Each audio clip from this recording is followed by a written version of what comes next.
Church mess. You have no clue how many individual church experiences that I've had in different groups, different denominations, different atmospheres. I have had so many experiences, and I'm fixing to tell you about one. As I've been on this drive, I've had a really very difficult night. As I've been on this drive, Father's showing me that in the scripture it says, the one who desires to be an overseer desires a good thing. But an overseer is the overseer of a communion group where people are honest about their evils and their sins and their weaknesses together first whenever they come together. And this is like impossible in American Christianity. Roland Baker likes to say, miracles are easy, but righteousness is almost impossible. So Father's been showing me that I've been through all of these experiences, and so many of them are so painful. They're so painful. I'm looking at people whose children hate them and won't speak to them. And it's because of what their parents are doing spiritually, getting mixed up in worldly things and thinking that it's okay to blend worldly stuff into your Christianity. It's just so painful to see. It just breaks my heart for everybody. Okay, so here's the story, right? God has just crashed in on me. I have just gotten the convictions that, oh my gosh, Jesus was predicted for thousands of years.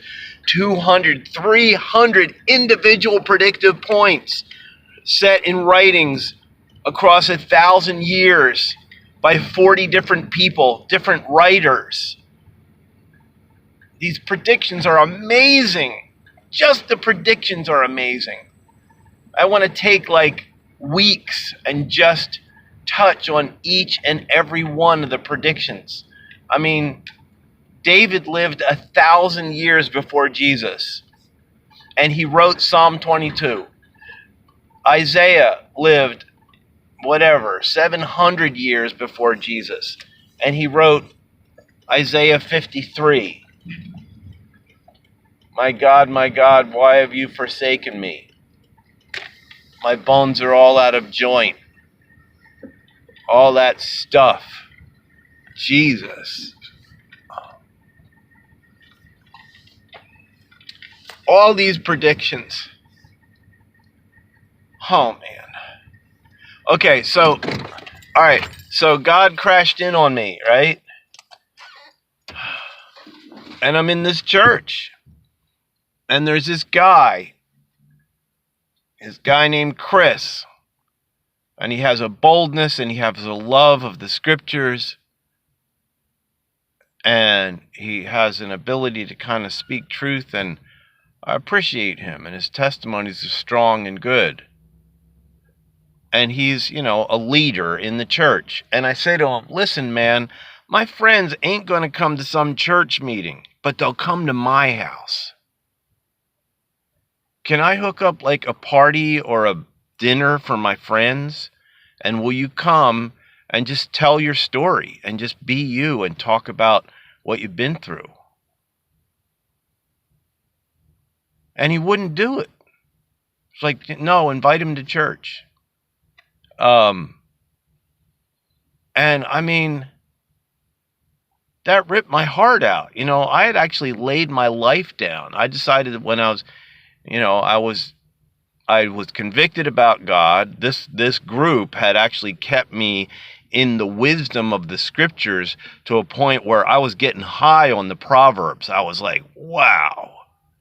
man, if I had only read this one proverb when I got into this business deal, it would have gone totally different if I was thinking in this way, you know? And I was really enjoying. I was like, whoa, God, I knew you were like this. I can click with you. Like, you really bottom line, man. And his general commentary towards the established religious peoples. I mean, Jesus was rough. Jesus was rough on the established religious people who were doing the right thing. My favorite Messianic rabbi said, listen, you got to stop thinking about the Pharisees as the bad guys.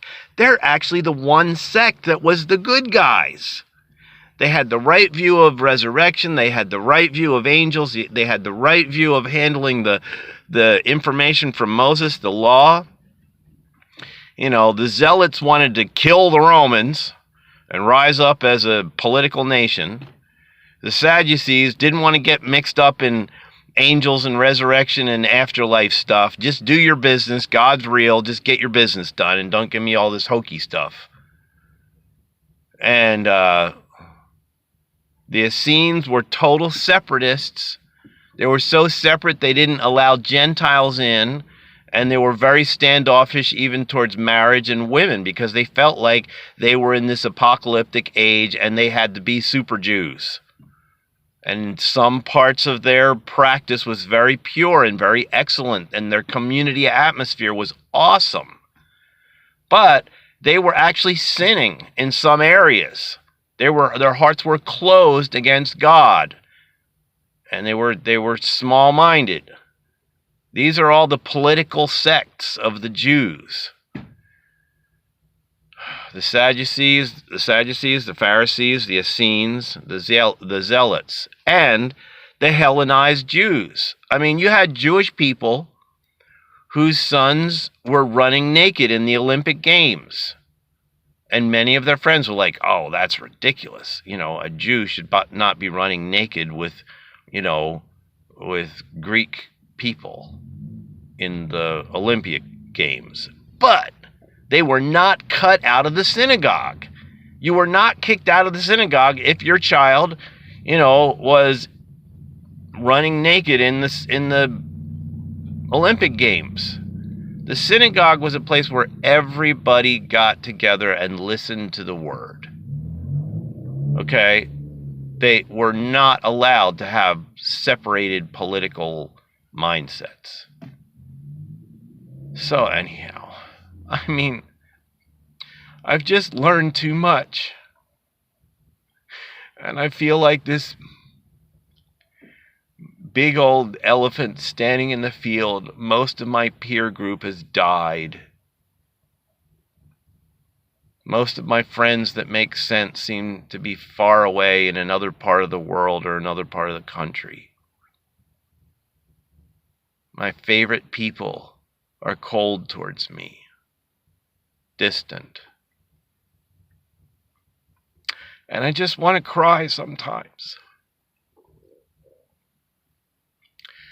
And sometimes I wish I had a big house that we could all be a communion group in, because we're in America. I mean, the plain folks, the Amish and Mennonite, learned that in capitalism, they can have an umbrella over the community, and they can operate as a community.